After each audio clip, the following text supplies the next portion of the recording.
any time throughout history in the past 100 years that we're aware of that you saw an individual, a single individual who was bringing such light that it was nearing the level of Jesus or Buddha, they got killed. Gandhi, John Lennon. Think about those two guys. We're talking about the highest level of love possible. Universal love. So the problem with that past model is that, when there's only one or two people espousing this level of light love, then they're easy targets.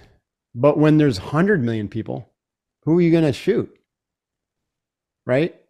And the love that's brought in the world, imagine 100 million times John Lennon or 100 million times Gandhi.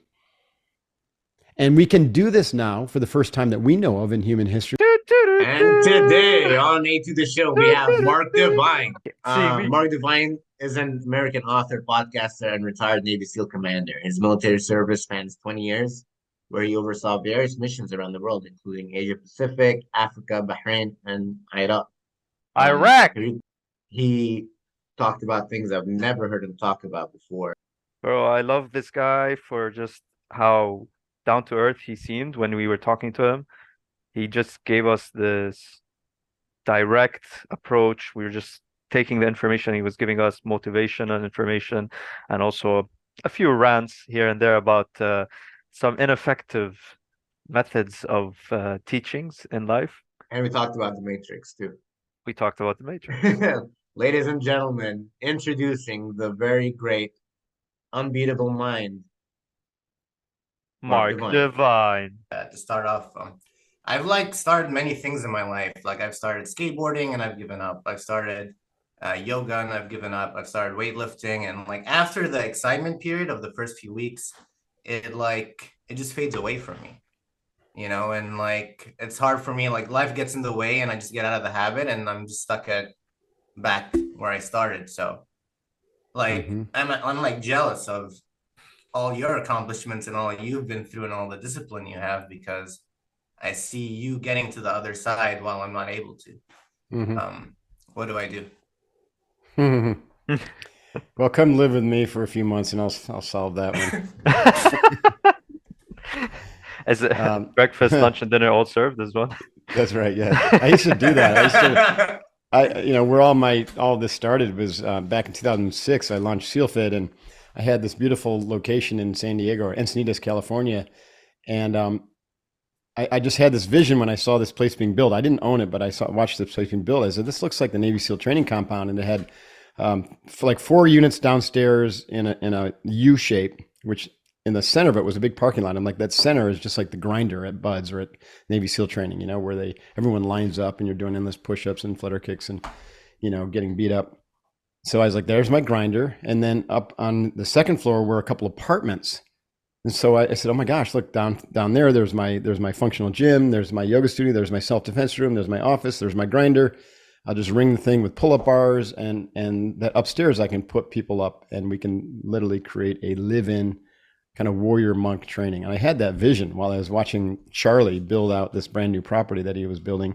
So I went and talked to him one day and I shared his vision to me. I think he thought it was crazy, but he needed to rent this place quickly. And so he agreed to rent me the downstairs and that office. And I just went on a flyer and said, okay, this is a big chunk of money to put into something to commit to for a 5-year lease. But I said, I'm going for it. And within months, I had launched the SealFit Academy, which was a 30-day live-in experience where we trained from 4 or 5 in the morning until 8 or 10 at night, around the clock. They ate perfectly paleo, keto meals. This is before this is all really even, in the common language, right? Because this is 2006. It's like a full-time job. Yeah, well, they lived there for 30 days straight, and they got 1 day off, 1 day, not 1 day a week, but 1 day off. And I proved to the world in that training that with the proper training, the human being is capable of at least 20 times more than they previously were, or thought they were, or whatever even believed that they were. And so and that's where all the philosophy and the methodologies of both SealFit and Unbeatable Mind and Kokoro Yoga came from. And 3 books and 3 entire training programs came out of the 3 years that I ran those 30-day Warrior Monk Academies, and I likened it to like an American Shaolin, academy. It was extraordinary. I literally charged $3,000 a student those first couple of years. I mean, I lost so much money because, can you imagine? They were living on site. I was feeding them 3 meals a day plus, snacks and everything. These guys could eat 20,000 calories a day practically. And I trained them in entire physical training methodology of SEAL Fit, which I developed through these things. Trained them in all the unbeatable mind, mental and emotional training. Trained them all the inner warrior skills. And trained them in team building and leadership, self-defense. And then the graduation exercise was the 50-hour nonstop, Hell Week simulation, which later we spun out to be a separate event called Kokoro. It's extraordinary. At any rate, so back to your question, anybody can develop the discipline if they discipline themselves to develop the discipline. So what I mean by that is discipline is itself a skill that must be developed. It's not like, okay, I'm going to go to learn how to weightlift. If I don't have discipline, it's not going to work. Can I develop discipline through weight training? Sure, if you have a coach and some skills and methodology to develop discipline, right? Now, immersive training, like I'm talking about, or like the Navy SEALs do, where that's every day what you do is discipline things, and a big part of what they're training you is the art of discipline, which means to be a disciple to something bigger or higher than yourself, a stronger why. Then through a period of time, usually minimum 30 days, but up to like SEAL training is 9 months long, you come out of that training and you have a level of relationship with the tools and techniques of training the body, mind, and spirit. And you find how to adapt them to your body type and your kind of unique passions and skills and purpose in the world. And you integrate them into your life so that they are just strictly part of your life, just like sleeping, just the automatic things that you do, right? We automatically sleep. We don't consider whether we're going to sleep or not. We automatically eat. The only thing we have to consider is when, what, and how much, and with whom. But generally, we're going to eat, right? And so when it comes to things that train the body, mind, and spirit, we're looking at things that discipline the integration of movement, breath, and the mind. And so there's a myriad of things we can do. Taekwondo is one, yoga, any martial art, any kind of movement practice, walking in nature, running on the beach. You find what works for you, and then you develop a relationship with that so that it becomes automated and integrated and essential to your life, just like eating and sleeping. That's how you do it. But if it was easy, everyone would do it. Yeah, right? of course. It's not easy. It It's can be complex. made easy when you simplify the principles and you start with a crawl, walk, run approach to it, just like they do in a martial art. Like, when you started Taekwondo, right, you weren't doing spinning back kicks on your first day, right? You were literally learning how to make a fist and learning how to punch it in a straight line, right? And then learning how to block a punch or a kick that someone's going to do damage to you with. And so you start with those fundamental basics and you just stick with that until you're ready for the next level. By the time you're ready for the next level, you've already disciplined yourself to be able to do the fundamental basics. And then so you add to it. You go into the walk phase. And so when you learn that the principles of discipline include repetition, sustainability, meaning you don't just do repetitive things, but you repeat it over time. So that's right, sustained effort, learning from your mistakes and integrating. And so you begin to get a relationship with failure, even where you don't look at failure as something that you did or some character flaw or some flaw in your skills, but as an opportunity to grow and learn how to do something better or different. You develop a relationship with others so that you stop seeing them as doing something to you, but as your teachers, to include your fellow students, those around you. When I left the dojo, after a few years of my training, when I would leave the dojo, at first I looked at everyone, as a potential threat. And then I started to look at everyone as a friend and a teacher. And so it starts to open you up to to the notion that we are all in this together, and that every situation, every opportunity, every person is a opportunity for me to learn and grow in my disciplined approach. And then what happens over time is you recognize that it's really not karate that I'm learning. It's really not yoga that I'm learning. It's myself that I'm learning.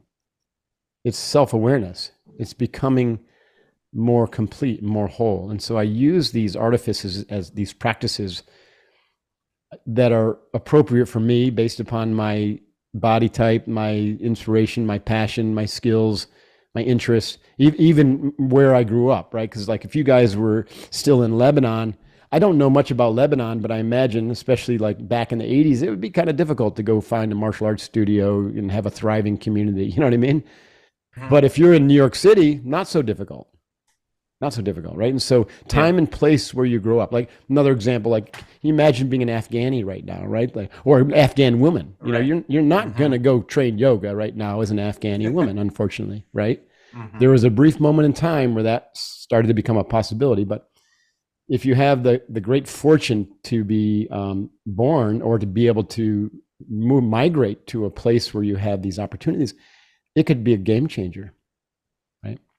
So there's a lot of factors that go into the choice of a practice or a set of tools like martial arts, yoga, dance, whatever, music, that then become a disciplined practice, which first you take a look at as a way to learn that skill, but then ultimately over time you see it as a way to learn about yourself.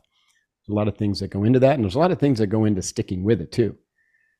But I think the ultimate goal to sticking with it, or reason for sticking with it, is that it's become so important to you because of the growth that's accruing and the wisdom, not the knowledge, the wisdom that's opening up to you about yourself and about the nature of life itself, that you can't see doing without it. It becomes as important as eating and sleeping.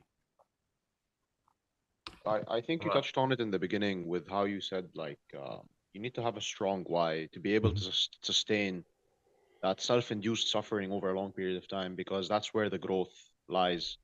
To impose that suffering on yourself voluntarily, that gives you the lessons. You need to be able to sustain it for a long period of time, and to be able to willingly put yourself through that effort every single day. That also gives you the repetition.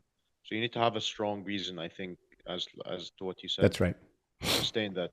You know, I've actually heard some people say, like for example, Mr. Beast, biggest YouTuber in the world, and I've heard other entrepreneurs also say this: being obsessed, like not obsessed in a way where it's negative to your health, or addictive, but being obsessed with your work, somehow obsession allows you to. It's a vital skill, or like it's a skill that helps a lot with you reaching or completing the goals that you're set out for yourself.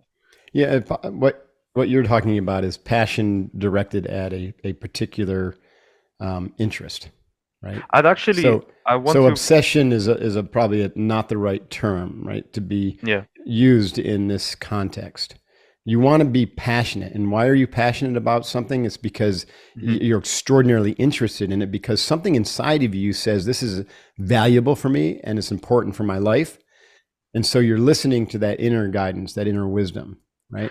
So you can be obsessed or passionate. Interrupt you on this point, because I want to ask you from the side of like the psychological side, where it's not necessarily attached to passion, more to like having. So you know how when you tend to have maybe OCD, you tend to be obsessive with completing certain like tasks that you have to finish. I wonder if this also factors in. If you've noticed this maybe from your personal experience or from other people that you've interacted with, if this factors into them becoming successful.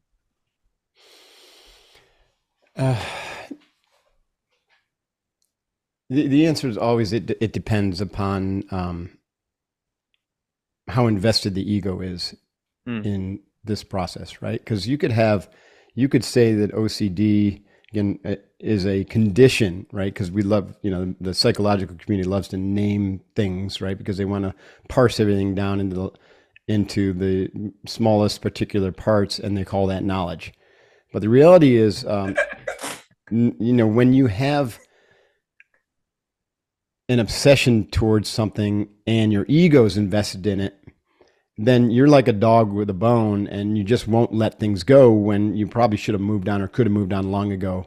Mm-hmm. And what you're really doing is you know, trying to force a round peg into a square hole oftentimes. And you're obsessed, let's say, with, you know, earning enough money to buy that Ferrari or to have the particular lifestyle that looks like that you think that, you know, is your right because you see other people having that on social media and with so many followers on Facebook or TikTok. And you might get there because, you know, in the linear material world, force does work up to a degree. And so you can force yourself there. And when you get there, you find out maybe that you're still not happy, or it's not enough. Or now that the people that you were comparing yourself to have doubled their following or doubled their income. And so now you're obsessed with getting there. And you could do this for your entire life, and many people do. And then they sit there and they look back and they're looking back and they said, listen, I don't know what the hell all that got me because I don't feel any happier. I don't have peace of mind. And there was a huge cost to that because I was not present. I didn't get to do what I loved. I didn't get to spend enough time with my family. And I generally wasn't a good person based upon the standards of looking back from the end of your life.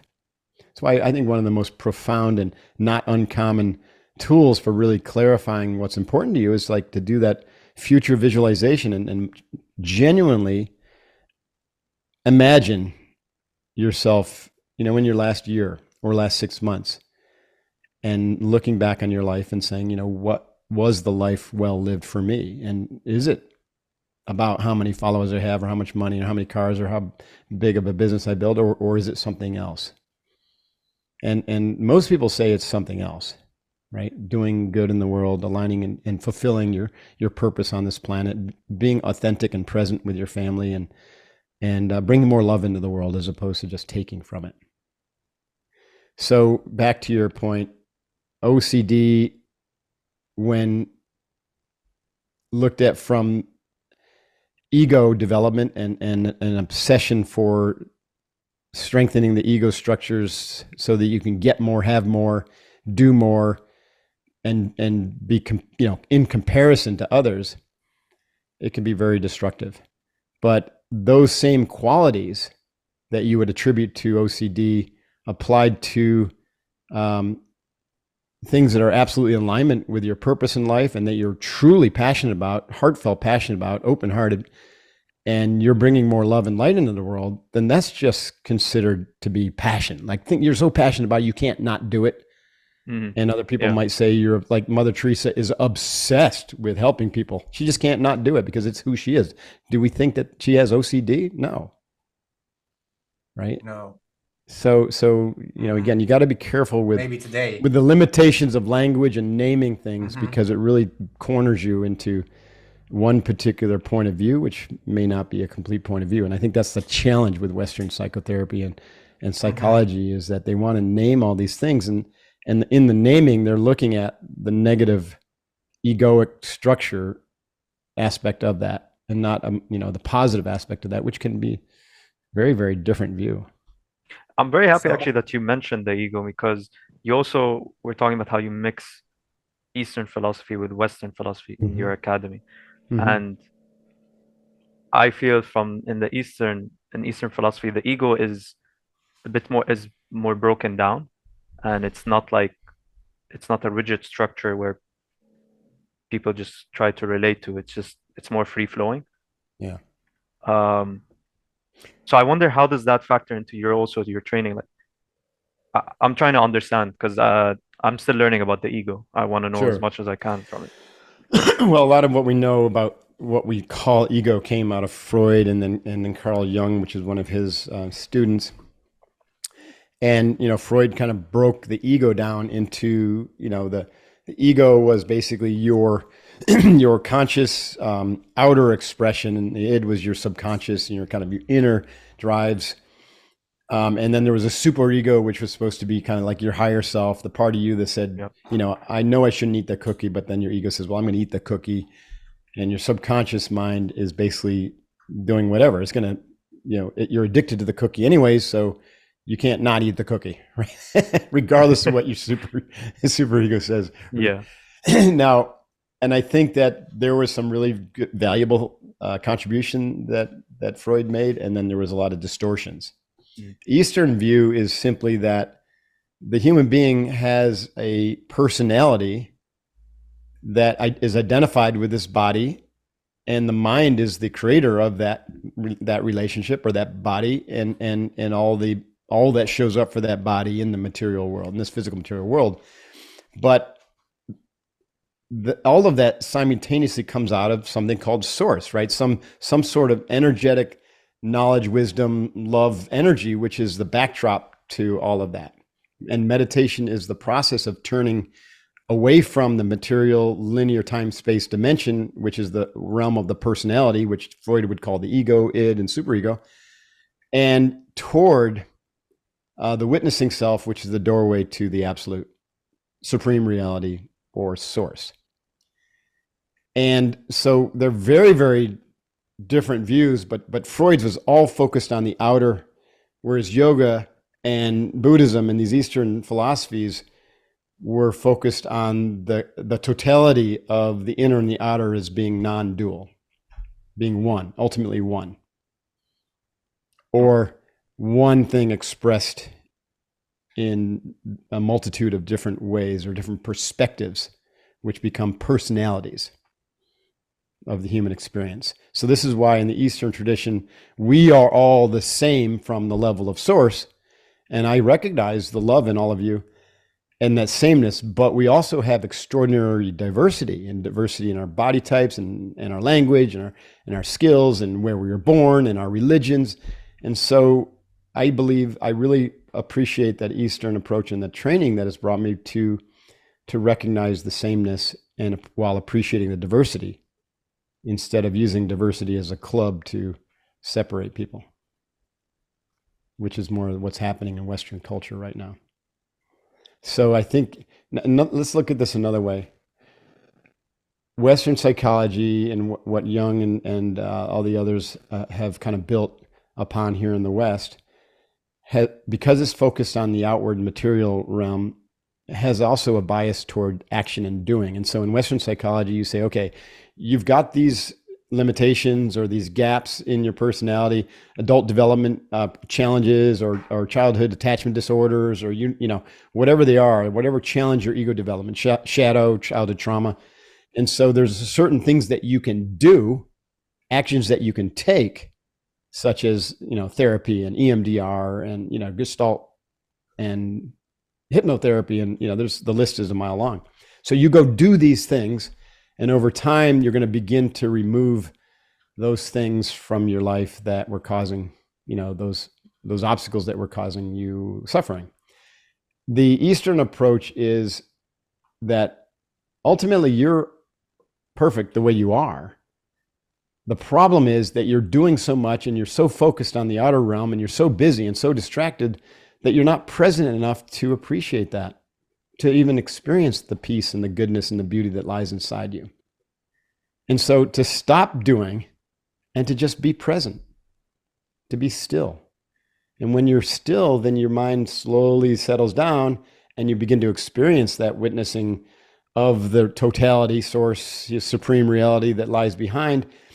And then you begin to bring that into your life through a clear mirror of your mind, or a window clarified of all the things that were obscuring that reality. And you begin to live that truth of your awesomeness, and you stop being such a slave to time and space. And that's why they say, in that present moment, you have no fear, and you're nothing but pure radiant love. Would you say that fear can only exist in time and space? In space, your body experiences loss of itself or danger to itself, and in time, your mind experiences loss of its mental attachments or anxiety toward a future that desires less suffering but doesn't know how to get there, because you can't find it by obsessing about the future or the past. Sorry to interrupt. No, absolutely. Would you say that like realigns the way you approach your life, like in terms of 100%. how you obsess about material possessions and like fame. Absolutely. And Yeah, how it changes is, and it may be completely hidden from most people, but it's never hidden from those closest to you. Because those closest to you are the ones that feel the energy of your attachments, right? And even in close relationships, right? So any relationship that is not built on supreme universal love is going to have some sort of attachment to it, right? And the attachment is, I don't want to lose this relationship, or she is mine, or he is mine, like almost like a possession. So there's a codependent or even interdependent relationship. And some people say, well, yeah, interdependent is good. And I say, well, it's better than codependent, which is better than dependent, which is better than victimization, right? But ultimately, even interdependent misrecognizes that in unity, we're all the same. There's no dependency whatsoever.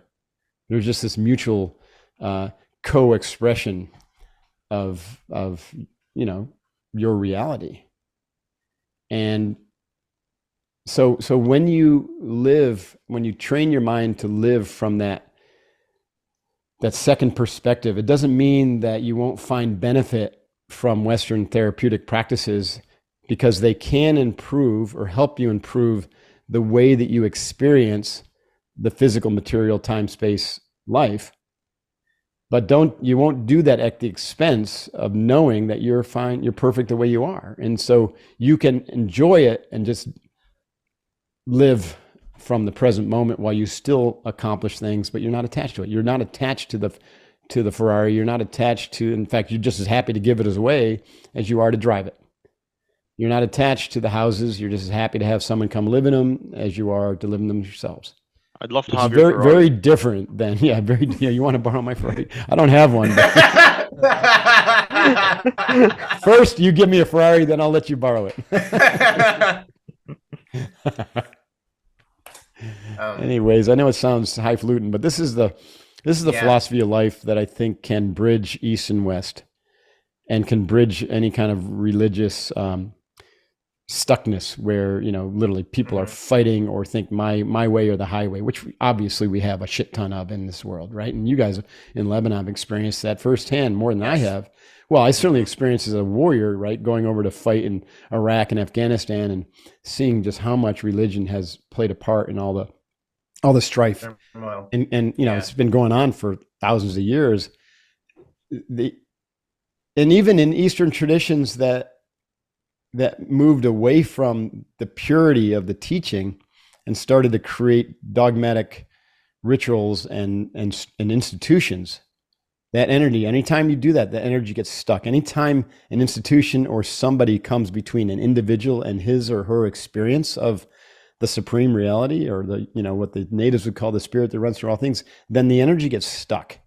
And anytime energy gets stuck, then it starts to separate. You start to feel this separation from that source. And separation is what leads to fear. And when you have fear, then you begin to defend yourself and you armor yourself up. And when you armor yourself up, you invite attack. And this is why we see so much violence in the world. What would you say is the ideal approach? Like if you're saying that developing dogmas and institutions, which are a way, of course, at the end of the day to create a structure for the people to follow, what do you think is the ideal approach to manage and maybe share these beliefs and practices with a large group of people without imposing necessarily rules and regulations on that? It's such a great question, and there's a lot of experimentation going on with it. I think one thing that all people need when they're embarking on a path of development, like we're talking about, is an understanding of where the outcome, where they're going, right? And so we call that a vision. So certainly you want to have a vision, but that vision should be a living vision and an inclusive vision. And again, not a vision that says this is the only way, and if you're not doing it this way, then you're wrong, right? So the vision has to vibrate at a very, very high level and in alignment with universal love. And then same thing with a set of kind of values, and same thing, right? If it's inclusive, it's coming from the highest possible that that the mind of man can conceive, then it's going to be at the level of, let's say, a Jesus or a Buddha, or even a Muhammad when he wrote when he wrote his book, vibrating at an extremely high level. And so the vision and the values must be universal and inclusive. And then there's certain rituals. So I'm describing like how a tribe forms, but what I'm suggesting is that the tribe, starting with some seeds planted by like a teacher, like myself, or there's hundreds of others, the teacher doesn't try to develop a strict institution around this, right? But allows it to spontaneously arise. And so the tribe then develops, co-creates the values and the rituals and those things that will attract others. And the teaching then is done through the experiencing, not through dogma, not through classes. There might be some classes to like inspire and to help people stay on track and to help people, right, understand how to get back on track when they've fallen off the track. Right? This is the purpose of the teacher. The teacher's not meant to be the one, right, who gets you there, but the one who shows you the way and nudges you back on track when you fall off. And the ideal teacher is the one who is happily ready to hand you off to the next stage or on your own, because ultimately the highest teacher is inside yourself, right? And the yogis called that the Sat Guru. That's the inner guide, your own soul. So a teacher's guide who's an external teacher, let's say like me, my job is to help you find your Sat Guru so you don't need me.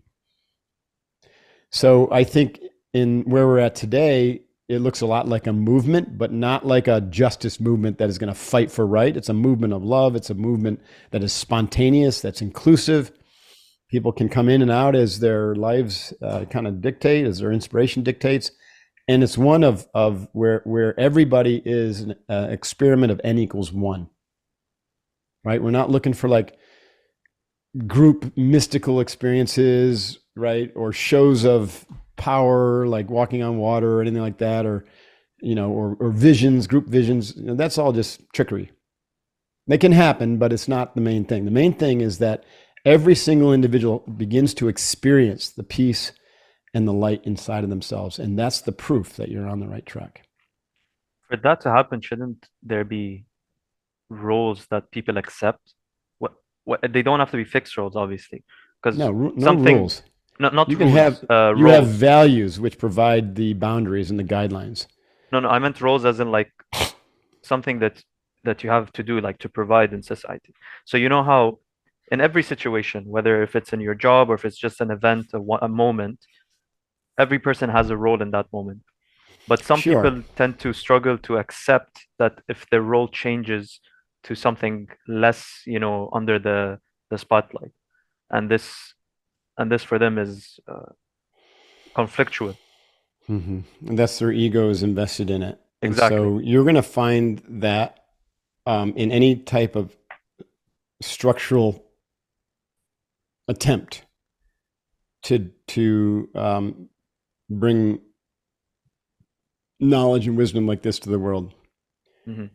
Right. And so this is why I would really resist it. I do have an organization, and yet I'm looking at right now as I'm a teacher and I have some coaches, but I also have my podcast and my books and what I'm doing with Divine Inspiration. And that is no structure, no employees.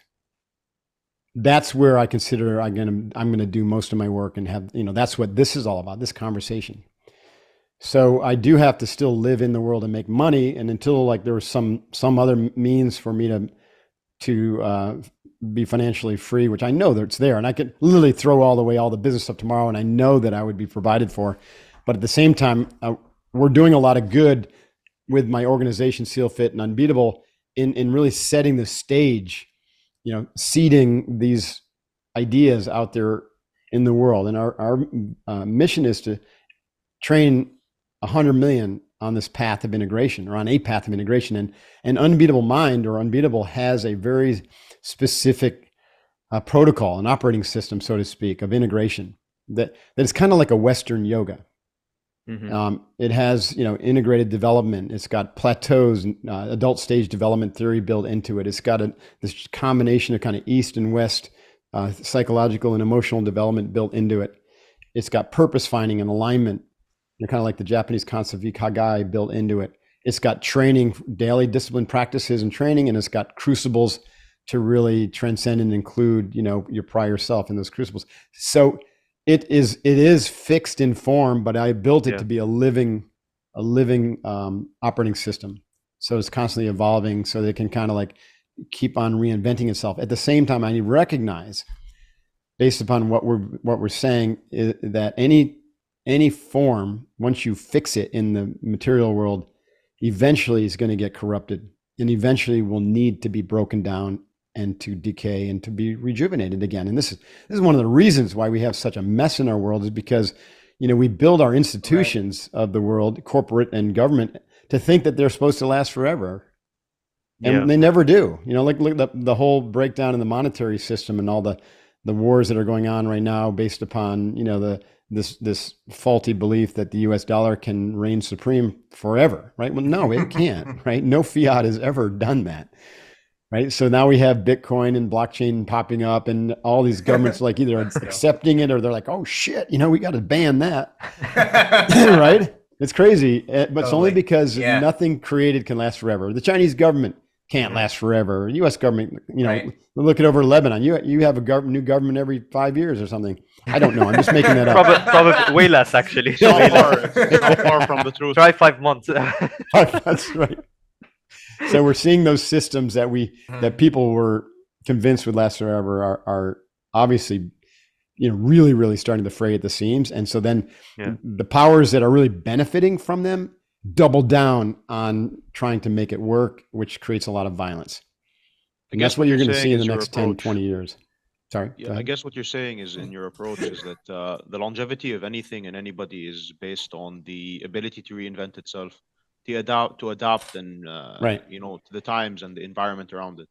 That's right. And with this the practices that we're talking about, where you go inward and you recognize that you're more than just this body and mind, when you align with that and experience that and then become that, you are nothing but pure spontaneous reinvention.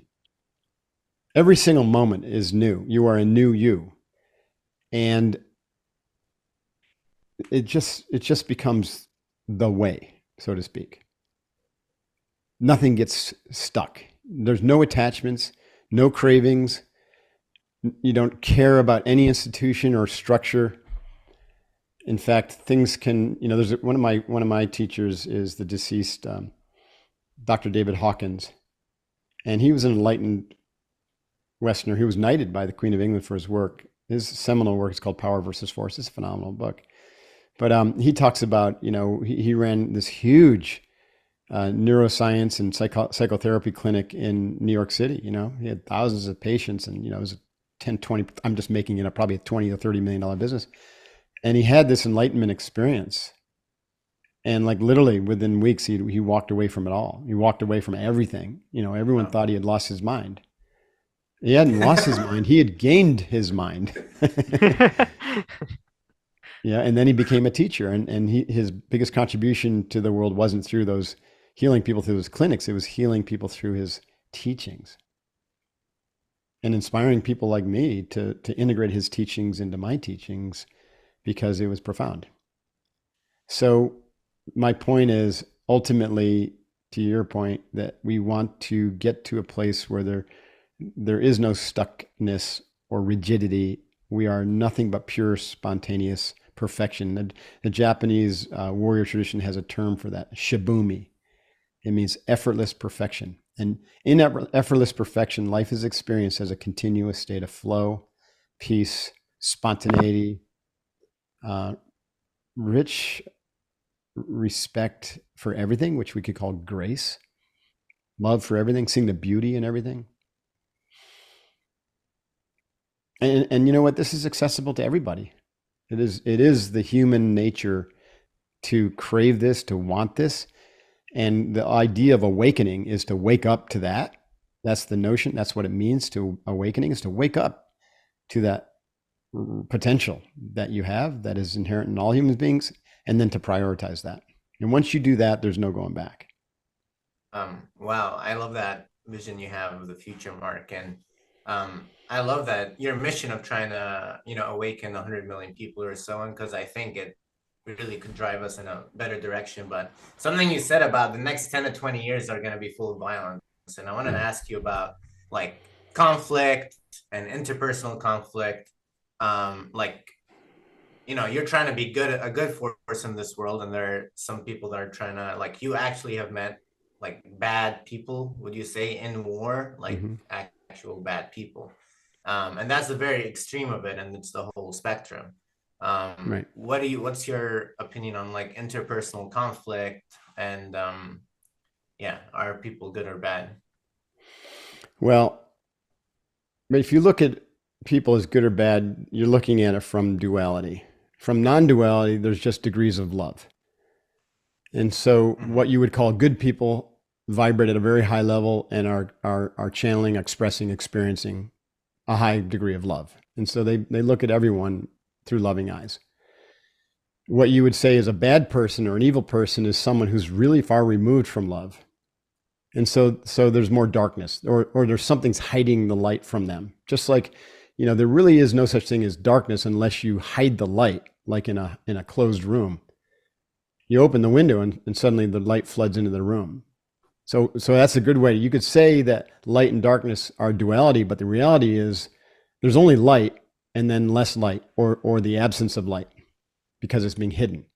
And so dark, evil people are just people that the absence of light is hidden in them. It's been obscured through whatever reasons, karmically or just their life circumstances, hardened their heart. They're living from their head, their ego.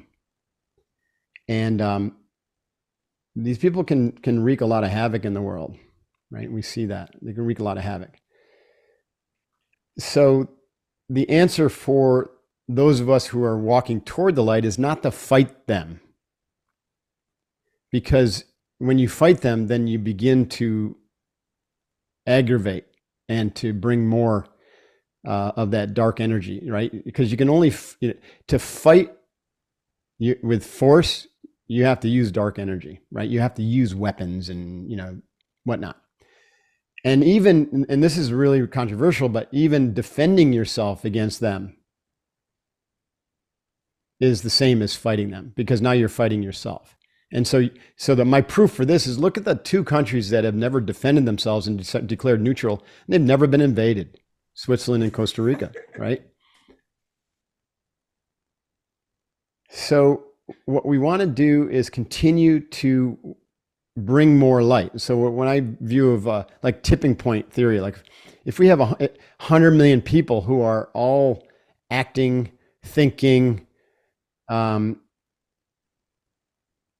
dreaming of a beautiful future where the earth is like a Garden of Eden, and where everyone is bringing love and light into the world and still being awesome and playing and having fun and building things, then that energy, the power of that high vibrational entity vastly dwarfs the power of the forceful energy of, the small number, relatively small number of assholes in the world who happen to have their fingers on, powerful weapons.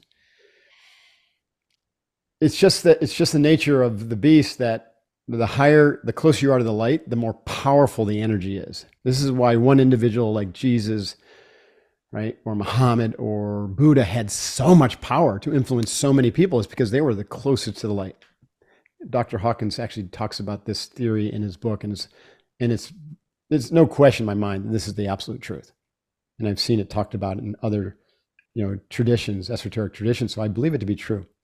The power of the energy of force, which comes out of fear, shame, guilt, those kind of lower vibrations, it's just so much lower, vibrationally, and so much weaker.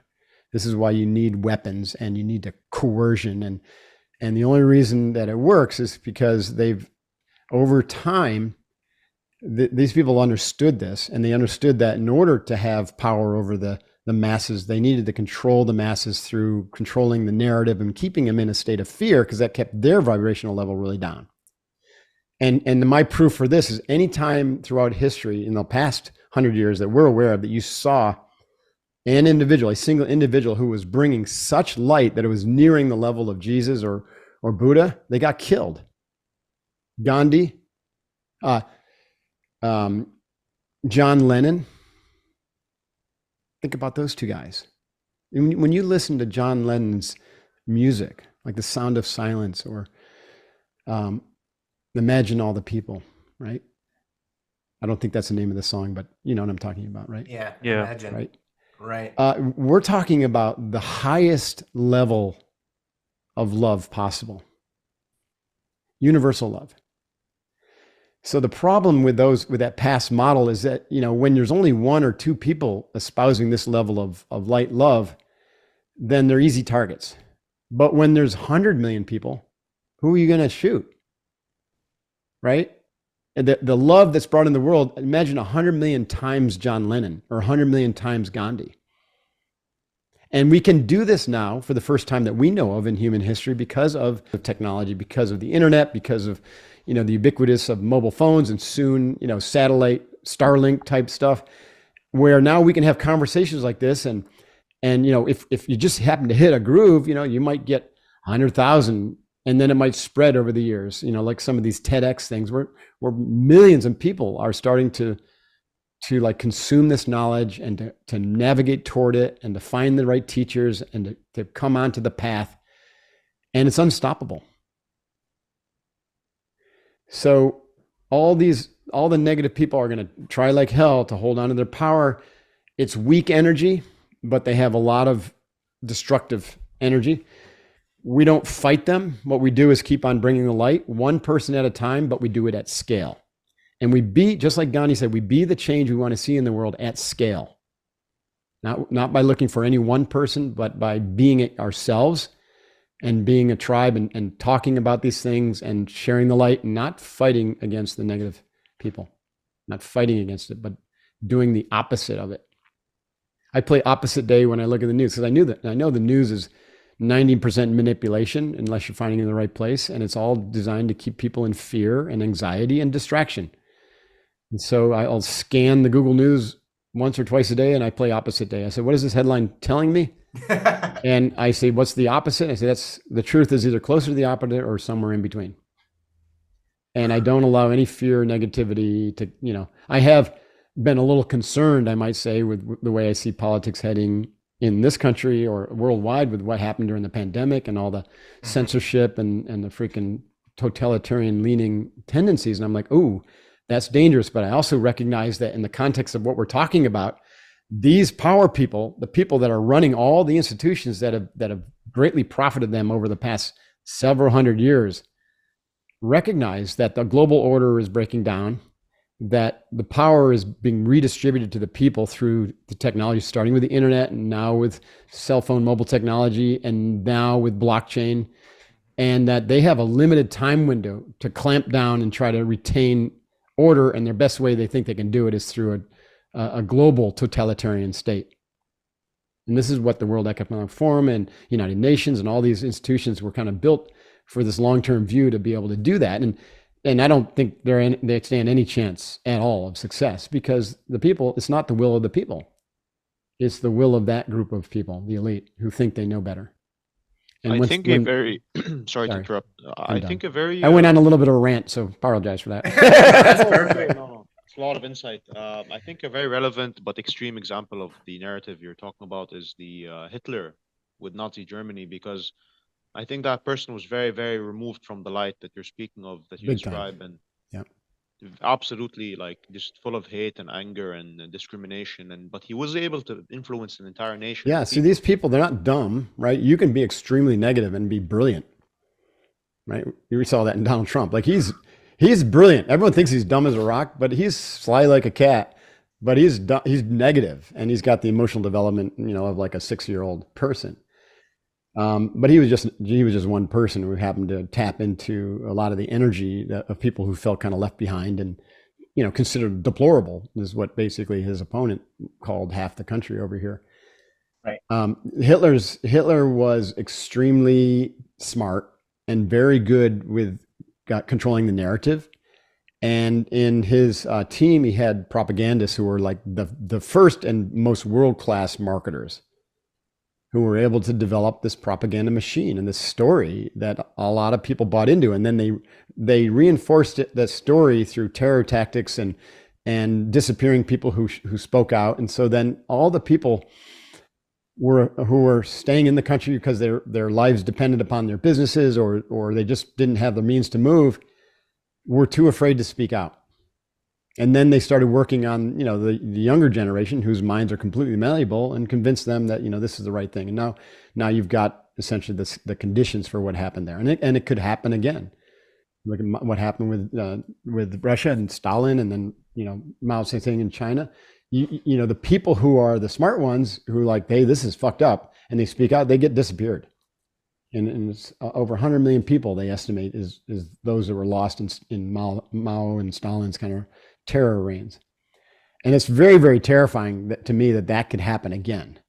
But I think that the gig is up, right? And so it is you might say it's a race against time, but that negative energy always loses against the light. And we're experiencing a growing consciousness that is being facilitated by the technology, but also facilitated in the yogic tradition by a natural cycle where we've moved out of a really dark period, because their philosophy is that our galaxy, right, is in a position around the galactic center, and it moves just like the Earth moves around the sun. And when our galactic center is the furthest, or when our galaxy is the furthest away from the galactic center, it's considered to be the darkest period. They call it the Kali Yuga. And we've just emerged out of the Kali Yuga into the next Yuga, which I forget the name of off the top of my head. And so we're heading back toward the galactic center. And so we have this growing consciousness, growing awareness. And we're seeing that now also in the technologies and everything that we're talking about, this growing light being spread around the world, which makes these totalitarian reigns of terror like very visible and very difficult. And then just, I don't think they'll work. I don't think it'll work, but I think you're going to see an attempt. So we got to be on guard and be aware. But I think I didn't really quite answer your question also about the warrior. So the warrior is also a sheepdog. And the sheepdog is, the metaphor of the sheepdog and the sheep and the wolves. Like the sheepdog is the animal, the dog that is trained and also bred and also has the long epigenetic, or the genetic energy that says, I'm prone to violence. I don't shy from violence, but I use violence only when necessary and to protect those in need. And so sheepdog protects the flock of sheep from the wolves. Now, when war comes and when the wolves come, everyone loves the sheepdogs, right? I'm a sheepdog during war. Everyone loves Navy SEALs. When it's time of peace, people fear the sheepdogs because they know that they're prone toward violence. Or not prone, but are capable of violence. So anyone who studies and gets advanced degrees in the martial arts starts to learn this, is that the more trained you are, the less prone you are to ever use it. And when you know how to take a life without any without any effort. Like when I had my first black belt in karate, I didn't know this. And when I got the SEAL training, my teacher, who was built this system called SCARS, Special Combat Aggressive Reactionary System, which is based upon Sansu Kung Fu, which is all about learning how to take lives, dismember. It was the science of fighting, sort of similar to Krav Maga, but even more violent. And so when I learned and I became an instructor in SCARS, I finally understood what this meant, because any threats to me, any perceived threats, any type of people challenging me, even me thinking they're challenging me, it all went away. Because in my mind, in my heart, I knew that I could take out anybody, right? And multiple attackers. And it wasn't like it wasn't a wonder. It was a knowingness beyond a shadow of a doubt. And as soon as I had that knowingness, there was nobody who has ever come close to threaten me again. Wow. And nor would I have any interest in injuring or harming another human being. And so the more you get developed as a warrior / sheepdog, the more your heart opens and the more you seek peace. And you're the absolute last one to ask for the conflict or to pick up the weapon. Having said that, you are utterly capable and willing to protect someone who is being victimized by the wolves.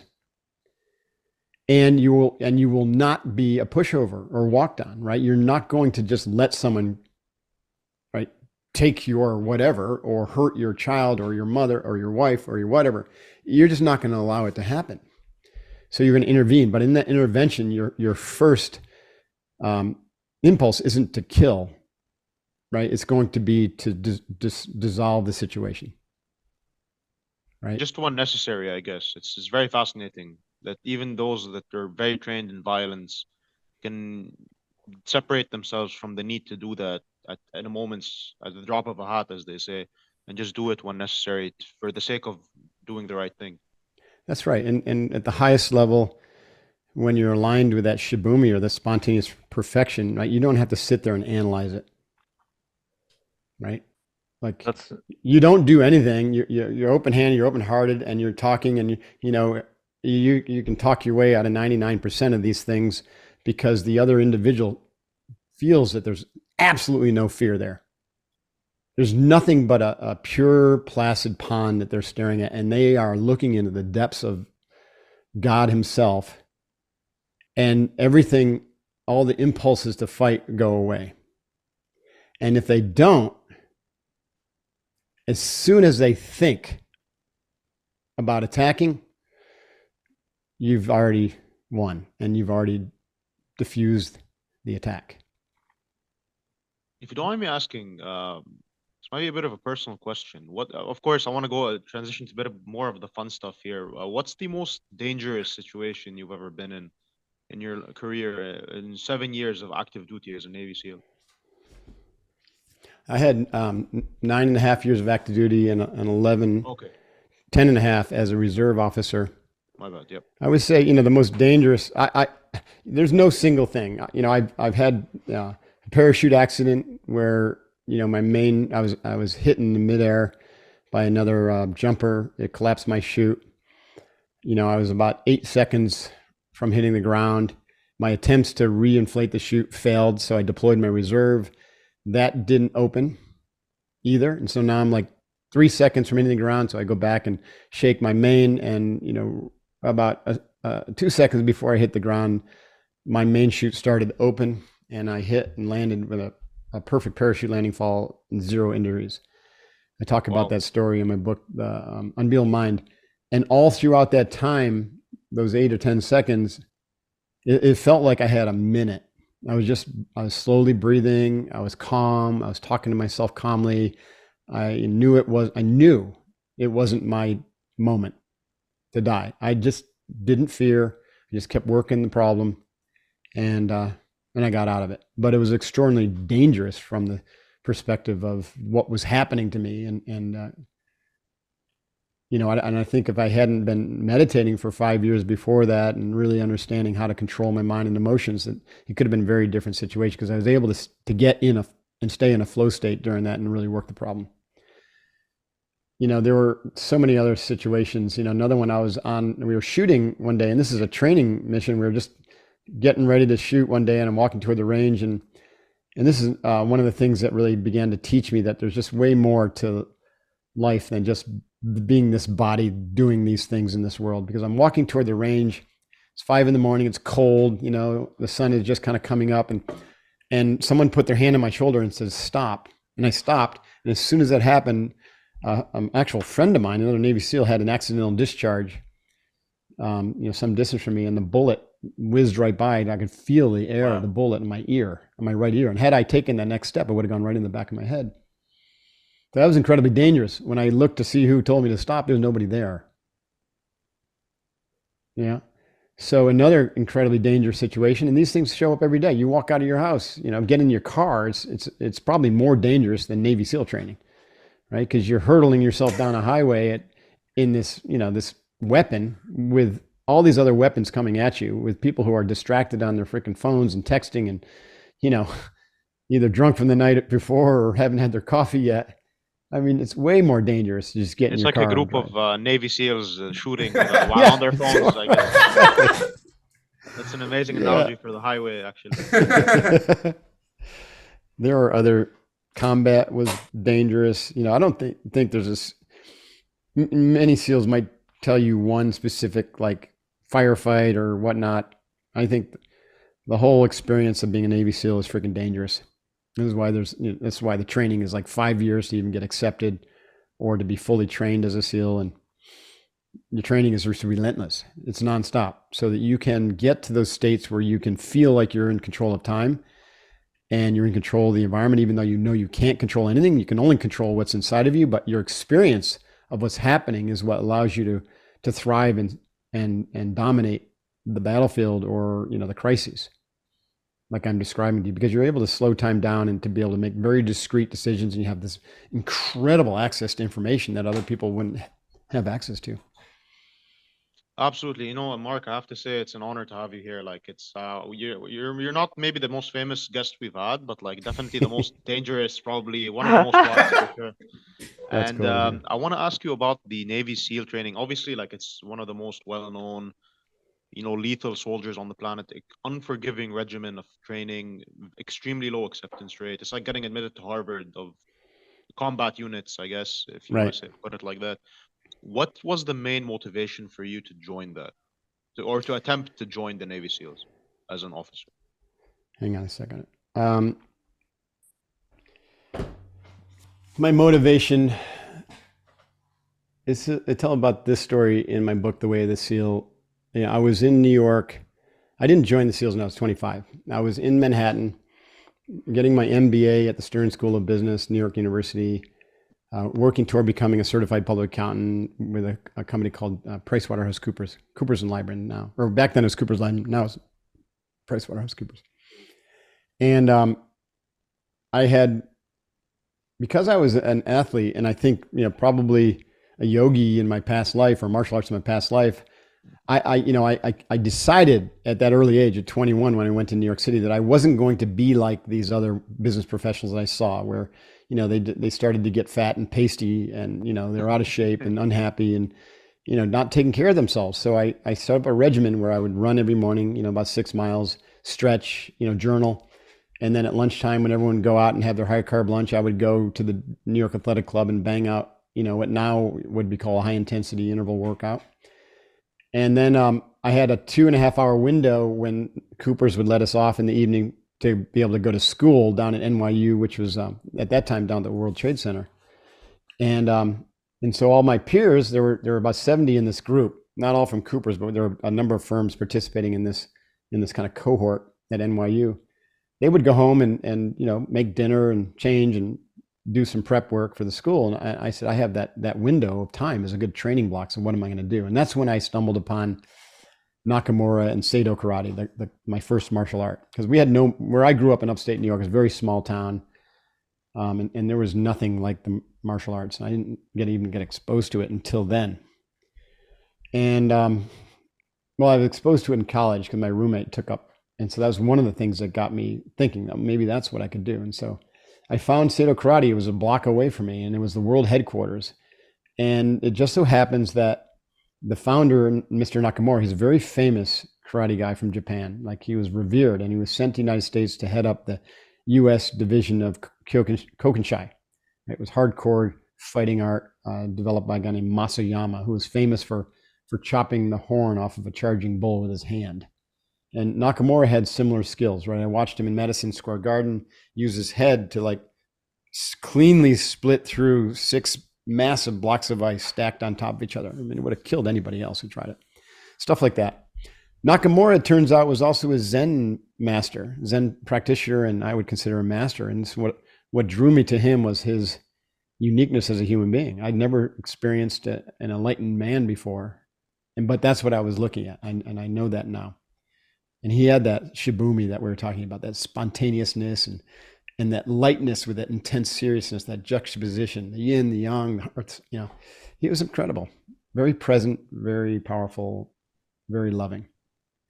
And I asked if I could join the Zen class. You know, out of the hundreds of students, about 10 of them would gather every Thursday night for an hour-long sit. And then I took it up and stuck with it because I trusted him. Added it to my morning ritual. So every morning I would sit at my little wooden bench.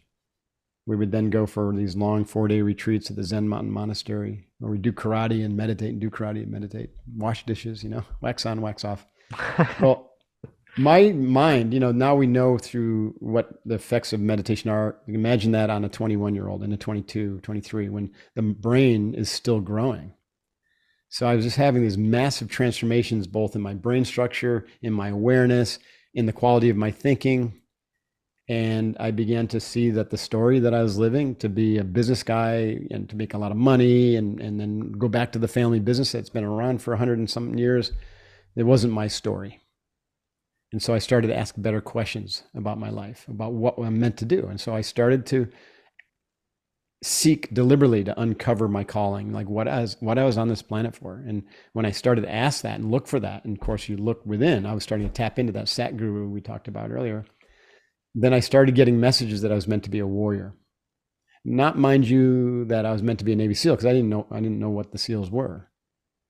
And we're talking about 1986, 1987, and we didn't have any TV shows or movies about the SEALs back then. Very little information, completely secretive force, about 500 or 600 people strong. So I just started to get the sense I was meant to be a warrior. And when I started to really kind of resonate with that and think, okay, well, if that's true, then how am I supposed to be a warrior? Am I supposed to be a warrior here in public accounting, or am I supposed to do something else? And that's when, this is where synchronicity starts to play. When you start to connect with the inner self instead of just the material world, and you begin to resonate and vibrate at that level, then synchronicity happens. The world starts to kind of like just reveal itself in new ways. And people show up to support you, and things show up to help you along your way. And that's when I walked past a Navy recruiting office one night, just in my kind of reflective mode, calmly walking, I don't know if I was walking to the dojo or home from it. And I stopped in my tracks because there was a poster on the window of the recruiting office, and the top of the poster said, "Be someone special." And then it just said U.S. Navy. It didn't say anything about the SEALs, but the pictures on the poster were like, holy shit. Right?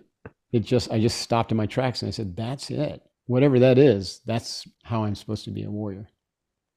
By the way, also, Mark, you mentioned that there was important questions that you had to ask yourself to generate this self-awareness and like this new purpose for yourself, to find the answer for you. Yeah. What would you advise people to ask themselves as being those questions? Well, I outline all those in my book, Unveil Mind, and to a lesser extent, The Way of the SEAL. First, it's important to begin a process of turning inward, right? To begin to cultivate your mind so that you can sit in stillness, because those questions need to be asked of a still mind, not of a turbulent, choppy kind of monkey mind, what Bruce would call that untrained mind. You're not going to have much luck. So the first question to ask is, how can I still my mind? And the best way to still your mind is through starting with a breathing practice. That's why I teach box breathing. You inhale through your nose slowly to a count of 5, hold your breath for a count of 5, exhale for a count of 5, hold your breath. And we use that breathing as an arousal control to bleed off stress, and then as a concentration practice to be able to hold our attention on that breathing practice. And what that does is it takes your mind from like a turbulent ocean to a nice calm sea. And then in that calm sea, a question becomes like a pebble you drop in. It's going to send waves out. You'll see the waves. Whereas in a choppy sea, if you threw a pebble in, you wouldn't even notice anything. And so then from that calm mind, this might take months to be able to calm your mind down. From that calm mind, you start asking questions. And for me, it worked because I didn't have clarity. Like, I didn't just start asking, what's my purpose? I started asking, what do I like about my life? What do I like about my job? What do I not like? And I call this the likes and the dislikes. So look at the patterns that you've chosen to live and see, and you're looking for, the things that you've chosen that bring you pleasure. And I don't mean just like immediate pleasure, like a drink or, smoking a bong or something like that. The things that bring you esteem and the non-ego type pleasures we were talking about earlier, right? That you feel good, like you feel like it's the right thing. And you look at those things which are kind of impeding your process, or you find great resistance around and don't bring you happiness or joy. So I started to look at those things, and I recognized that the things that brought me pleasure that I really loved were like, I loved exercise, fitness. I love working with teams. I love adventure. I love being outdoors. I actually enjoyed risk taking. And things that I didn't like were sitting in an office, wearing a suit, crunching numbers, chasing the dollar. It just didn't mean anything to me. And so I started to see that there was a real disconnect in the choices I made for a career and how to live based upon my likes and my dislikes. So this began the process for me understanding what is it that I'm passionate about and really want to do in my life, and what kind of principles are going to guide my behavior. And so when I started to go down that path, then it started to be revealed to me that I had missed my mark with my calling, right? And so then I started to ask about that. Now you can start with that, and some people are, they go right there and say, what's my calling, and start asking those questions. And you can also look at the arc of your life, and you can see things that you've chosen or selected to do that were driven by your inner Sat Guru, that are close to your calling, and times where you did things for the money or for your parents or for whatever that are away from that. And you just keep on moving away from things that feel wrong inside your heart and your belly, and moving toward things that feel right. And then the more you continue this practice along with meditation practice of stilling your mind, and the more you ask these questions, and better, more refined questions, the closer you get to the truth of your life. And it becomes an ongoing practice. And if you don't turn it into ongoing practice, even if you, like I had lined up and said, okay, I'm meant to be a warrior, and then, okay, how am I going to do that? Okay, I'm going to be a Navy SEAL. So my mission became to be a Navy SEAL, and then a Navy SEAL leader. But I kept asking that question. I kept being open to the fact that this is probably going to change. And it sure did, because there's a point in time where I said, okay, I'm not meant to be a warrior now in uniform anymore. There's too much resistance. So I'm meant to evolve into something else. And the warrior never left, but now, the something else became to be a teacher. Wow. And had I not been open to the evolution of the warrior to be a warrior, from a warrior leader to a warrior teacher, then I could still be in uniform and we wouldn't be having this conversation. Right. Yeah, very true. You saw the resistance and you moved. I mean, I wish I learned all this when I was a kid, to be honest. I wish in our high school, right, we had like a Mark Divine class. All this a lot of people are using Unbeatable Mind as a curriculum, and I'm writing my next book. I'm calling it Uncommon, and I really built it for like myself when I was 19. Wow, I yeah, guess because that would be relatable to many young people then. Yeah. Yes, totally. Exactly. We needed that. We're kind of wrapping up on time here, but do we have Said, do you want to ask any last questions, or Sharif? One question I would like to bring back to the podcast, which is I would like to ask the guest if he has a question for us by any chance. Before we go into that, because we usually do that at the end, I just have one last question. This has been bugging me the whole time. In your experience, Mark, what is the main thing that separates those who pass successfully through Navy SEAL training and become a Navy SEAL? Because obviously the majority don't. It's like something crazy, like 95% just don't get 5 out of 100 pass. So what's the main thing? Because obviously those guys are all like probably, fit, strong. They're applying because they believe they're able to do that. What's the main thing that separates those who actually pass and the minority from the ones who don't? They have set their ego aside and they're able to be exceptional teammates, right? So the 5 that get through, or the 10 that get through, are the ones that are helping everybody else to succeed at the expense of their own, taking care of themselves. And so what happens there, let's say we are organized at Buds into small teams of 7. So let's say I had this attitude, which I did. And I said, okay, my job is to get these 6 people through. Right. And so I'm going to be watching out for every one of these guys. I'm going to be selflessly working for their success.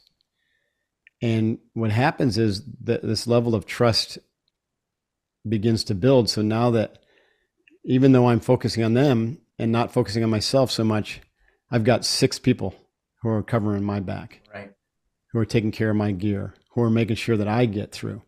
So it's kind of like that principle that when you give selflessly, you get far more than you give. This applies in teamwork too. When you give to others and serve others to make sure they're successful, then you get 10 times, 20 times more in return. and that props you up and helps you along and makes sure that you're there at the end of the day. We had 185 people started in my training. 19 of us graduated, and my entire boat crew and I were there on graduation day, and I was number one graduate. It's because of this principle. Learn to be an excellent teammate. I guess you apply that, you went on to apply that philosophy or perspective to many different areas of your life. And that's what helped you in part to get to where you are, is that you have like this mindset of being part of a cohesive, self-sustaining whole rather than like an individualistic, selfish. And which brings me to the question that I have for you is, how can I help you guys? Ali, do you want to start? I can answer that if Yeah, go ahead, Sharif. Go, Sharif. So you mentioned there's this program you're doing other than the books, because I think, as you mentioned, Way of the Seal is a book, as is Unbeatable Mind. Now you also mentioned a program which is like a guidance program online. Is that something you're doing as well? We have I have a number of online programs. So Unbeatable Mind, our community, we have a year-long program called the Foundation Course, and then we also have a coach training program to coach people in how to do Unbeatable Mind. We'll actually be launching that again fairly soon. And then at SealFit, Unbeatable Mind is like a sister company to SealFit. Unbeatable Mind is the coaching and the corporate training, and SealFit is like the physical training. And so at SealFit, we do have an online community where we have workouts and training every day. And then we have these crucibles, 6, 12, 24, and 50-hour nonstop training like a Navy SEAL, learning how to be a great teammate. We run those 4 times a year. And then we're launching a new program called The Quest, which is based upon Hero's Journey. The entire Hero's Journey is a year-long process which has 4 quests, or you can choose to do any one of those quests. And the quest is a 90-day hybrid experience where you have a challenge in a specific area, and then coaching and an event. And the event's 2.5 days at our SealFit training site in Temecula, California. Those 4 quests each have a different theme. So the first quarter is to get SEAL fit. It's all the physical toughness and mental training. The second is to be unbeatable, which is to begin to learn and work with the principles of Unbeatable Mind and that operating system we talked about, which is the integrated development. The third is the quest for the inner warrior, which is the spiritual development in Kokoro Yoga.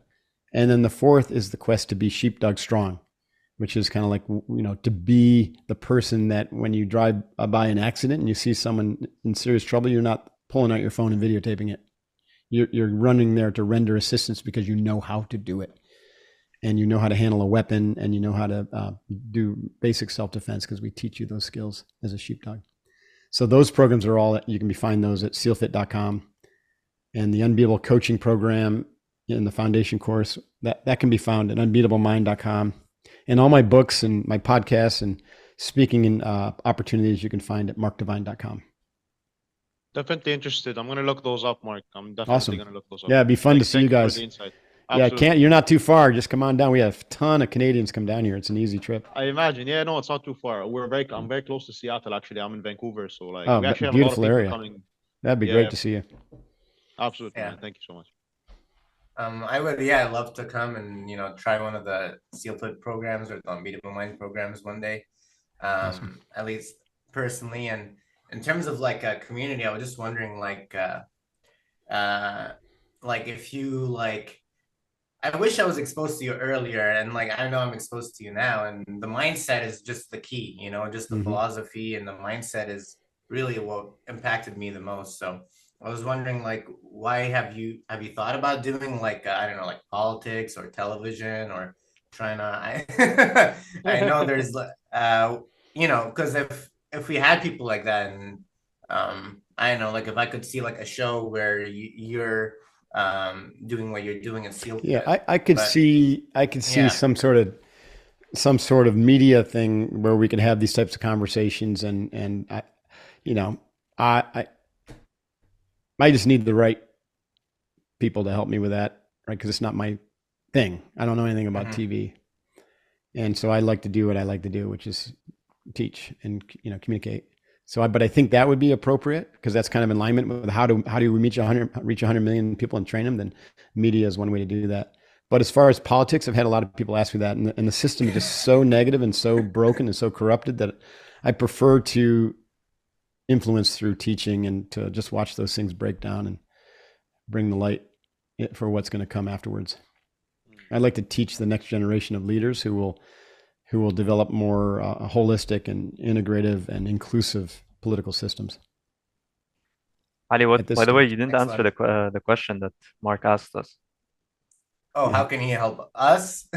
Like This is each it, one man. individually. Like me specifically. Yeah. Let's see where you go. I don't know. I mean, You can already- ponder on it. Yes, I'll think about it and shoot Meditate you on later. it. No, meditate on it. No, yeah, exactly. Just the mindset is so key, and I need more of that, and I need to get better at that too, and keep on improving it. Just the more Right. exposed I am to you and getting to talk to you today is already I feel like just going, like I'm growing and I'm getting smarter and better, and that's where I want to be. I wish I had this years ago, but I have it now. I feel like I have hope after talking to you, Mark. It's like, yes, Oh, I'm that's great. 24, 25. I love to hear that. But it's Awesome. like, oh wait, it's like I can turn my life around and become like even greater, and I never thought I could. That's awesome. Yeah. You can. Everybody can. It's never too late to start.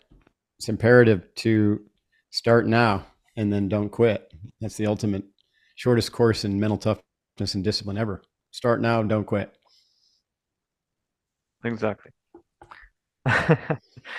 Yeah, I guess was there another question you wanted to ask, Ali? No, that's all, Said. Do you want to answer how we can help you? Yeah. I was just I was kind of like throwing it out to the wind, but I guess being a friend to the podcast is the best thing we could ask for. I could Nice. ask for Yeah. us. If you can, what's it called? I'm always looking for a job though. That's a great thing. Literally, Awesome. I was thinking that too. Yeah, exactly. I'd love to, But I just love the networking that we can do and like the people that we get to meet on the podcast, and it's great to add you to the community that we're trying to create. Yeah. Well, let us know when this is going to go, and we'll share this out in our social media and to our community, and stay in touch. Is there anything else that we can do or I can share? We're all in this together. Thank you, One Mark. team, one Yeah, fight. exactly. For the light. Team one fight. All right. And this is how we sign off. Booyah! Salute to the camera. Adios. Woo. And there we go. Thanks Awesome. for your time, Mark. You're welcome. Spot. It was great fun. Appreciate